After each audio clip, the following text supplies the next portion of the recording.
Now I have a lot of experience working on panels, so I'm going to be leaving the main breaker on when I do this. But for you, I highly recommend you turn the main breaker off. If you don't have a main breaker, then you're going to trace this panel back, the piping from it, towards your meter can and look for a main disconnect. Turn everything off before you remove this panel. And this is what my panel looks like with the cover off. You can see that there's no spaces available. You're going to need a space in order to convert from 120 to 240. Even though there's no space available, there is a breaker that's not being used. You can see right here, there's no wire on it. This is the washer one with the black wire. And you need to trace this wire right here to see where it goes into which conduit. And when I do that, I can see there's a conduit at the very bottom, and the white wire, see it moving up and down right over there? That white wire is the one that became a hot wire. So I need to remove it from this screw right over here. This bar is a neutral bar. It's connected to the neutral wire, which you can touch, but I don't recommend you doing it. And over here is your hot lug. That's 120 volts. That's another 120 volts. And let me pop out the breaker because I want you to see the bus bars. So I'm just going to go right over here and very gently just pop out the one that has nothing connected to it. And I'm going to take this off because we're going to be switching the breaker from a single pole to a double pole. The single pole is right here, and this is the double.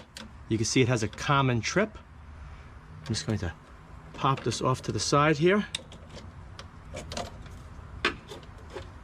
Now you can have a better look. You're going to see that this wire up here goes to a bus bar, and it comes straight down, and you can see right in there that connection. So the breaker has to make contact with that connection right there to give you 120 volts between that point and this rail. On the other side, you can see there's another piece of metal connected to this breaker, and that's connected to the other bus bar. So in order to have 240 volts, the breaker needs to have one pole on this side connected to that bus bar, and you need to have the other side of the breaker or the other pole connected to this bus bar. The two together will give you 240. If you do not have space in your panel, you can always try and find what's called a space-saving breaker or a wafer breaker. They fit in the space right here. So this is a 1-inch breaker. They're designed to have both poles together, and you can see what it looks like right over here. It'll fit into that spot. But what's very important, if you take that breaker and you're trying to get 240 and you plug it into this position, you're on the same bus bar. So each one of these legs is going to be 120. You're not going to get 240 volts. The breaker would have to be positioned between this terminal here and that terminal there. And then you would end up with a 1/2-inch skinny breaker at the top and a 1/2-inch skinny breaker at the bottom. Each one of those will give you 120. But the one in the middle, because it's touching both of those bus bars for each one of the poles, is going to give you a 240 volt output. So to make this work, I picked up this breaker right over here, and you can see it's a double pole 20. It's going to fit right into that space. You can see the connections. They're going to connect right in there. So I'm going to leave this in the off position. I'm going to pop it in and push it down.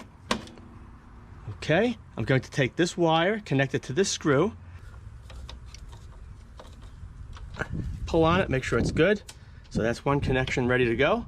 Now let me disconnect over here, which is the white wire, the neutral. And as you can see, because this panel has the main breaker in it, there's no separate bar for the ground wires.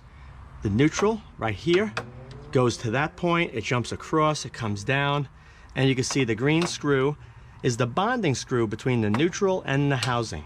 So all your ground wires and neutrals will be connected on these two rails. If you had a sub panel, you're supposed to have, which many don't, a separate ground bar.